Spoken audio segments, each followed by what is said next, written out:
lose yourself in a good book. The Bord Gáis Energy Book Club.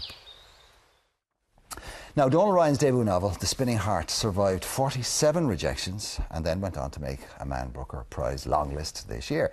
It was also named Book of the Year at the 2012 Bord Gáis Energy Irish Book Awards. Donal's latest novel is The Thing About December, which is our book club choice for this month. Set in rural Ireland, it explores the Celtic Tiger years through the innocent eyes of John Z. Cunliffe, and Donal joins us to tell us more. Good morning to you, Donal. Hi. Things are going well? They are, I'm sure, yeah.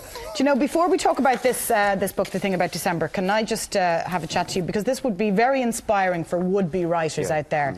The last novel, The Spinning Heart, was rejected by publishers 47 times. Yeah, well, the 47 includes this book as well, actually. I was trying to sell it two of them at the same time. So a fair amount of knockbacks. Yeah. But it was over 3 years and, you know, I kind of expected it. Well spaced out knockbacks. Yes, yeah. But all the same, I mean, it would knock your confidence, surely. Yeah, well, I did know, I kind of invited it, you know. I did send out a lot of queries and pretty much knowing for a fact that I'd be rejected. Okay.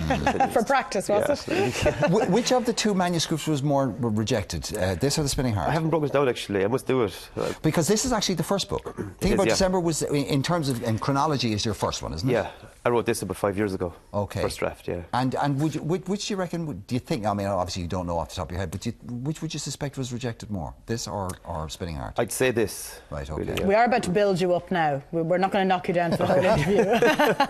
We're going to turn a corner.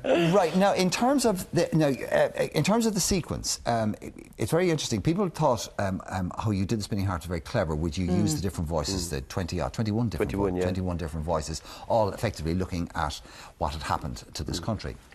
And in this, I noticed in one of the reviews they're saying, well, obviously he couldn't have used that a second time. So he was very clever. What he did was he broke this one down literally month by month. So there is effectively 12 chapters, but 12 different views, and they're changing with the year and with the season almost. So as a concept, that actually came first. Yeah, as I wrote this, the idea of the village and the picture of the village became very clear to me and very strong. And I started thinking about the people in the village, you know, who kind of, on the fringes of which John Z lived. And I decided pretty much straight away, once I finished this, I'll stay going now and I'll create a picture of that village in the present moment. So I wrote it kind of contemporaneously in 2010. Well, given that it's a village and it's rural, does the seasonal background, because things in small rural villages, things do change according to the seasons. Different things are happening. In cities, it doesn't actually matter that much. That's a good point, actually. Yeah. Tell us about the character John Z. Well, John Z, I have a real kind of paternal feeling about John Z. I kind of love him. He became almost part of the family while I was writing it. You know, for my parents and my wife, we all were very fond of him. He came alive, really, but he's kind of on the periphery. He's lonely. He has no friends. He was very much costed by his parents. His dad was kind of an alpha male farmer / builder, and he never really let John Z kind of out into the world on his own. He minded him too much, I think. Okay, mollycoddled him. Yeah, so John Z isn't equipped really to be alone, and he is alone. You know, there's a pervading sense of sadness and loneliness in the book. And then things happen to him which leave him utterly alone. Yes, yeah. But because of what happens to him, I don't want to give too much away. No, but there's reviews in the Sunday Indo and all the rest of it, so the gist of it is there. Effectively, he ends up being what you would call in the country a good catch. Yes. A very good catch. And then, of course, people's attitude changed to him. Yeah. And then you're trying to guess, and we know what's going on, but he doesn't. So how gullible and naive is he, or how innocent is he, or is there a want in him? I didn't consciously set out to create a character who had any kind of you know, mental deficiency or disability, but he's just socially very awkward. You know, he hasn't been out in the world. He doesn't really know how the world works, but you can see flashes of intelligence with him and humour. And you know, sometimes he does see through to the core of people. So he's not as innocent as you might think at the start. And sometimes he doesn't want to see through to them because he's getting something that he needs. Doesn't suit him. But everyone in every town and every village around the country will recognise that character, I think so, won't they? definitely, yeah. They're everywhere, yeah. And I was just talking to you about this before you came on. The comparisons between you and John McGahern are growing apace, and I have to say, I mean, this is like somebody being compared to the Beatles or the Rolling Stones or Elvis or whatever. Or maybe Dylan in your case. I don't know. For me, he's one of the greatest Irish writers, and I think Amongst Women is possibly one of the greatest books ever written by any Irishman. And so, how do you feel about that? I'm sure it's very flattering, but you're also thinking, oh, well, hang on a second, Donal Ryan has to have his own voice too. Yeah. But I mean, comparisons with people like John McGahern can only be flattering because he's just so fantastic. I remember years ago reading a passage in Amongst Women where he describes a hedgerow on a boreen, and I read it and said, that's just absolutely perfect. That couldn't be better. And I got almost depressed thinking I could never write as well as that. But, you know, even to be mentioned in the same breath as John McGahern is just But you are amazing now for me. doing, that, I mean, that's a very important Irish literary tradition. And the ability to capture that and make it resonate with urbanites as well as people who are from a rural background. It's a very well observed gift that you have. Thanks. Yeah, I think I hit the nail kind of a little bit all right with the 2 books. And you're still working full time, Donal? Yeah. Yeah.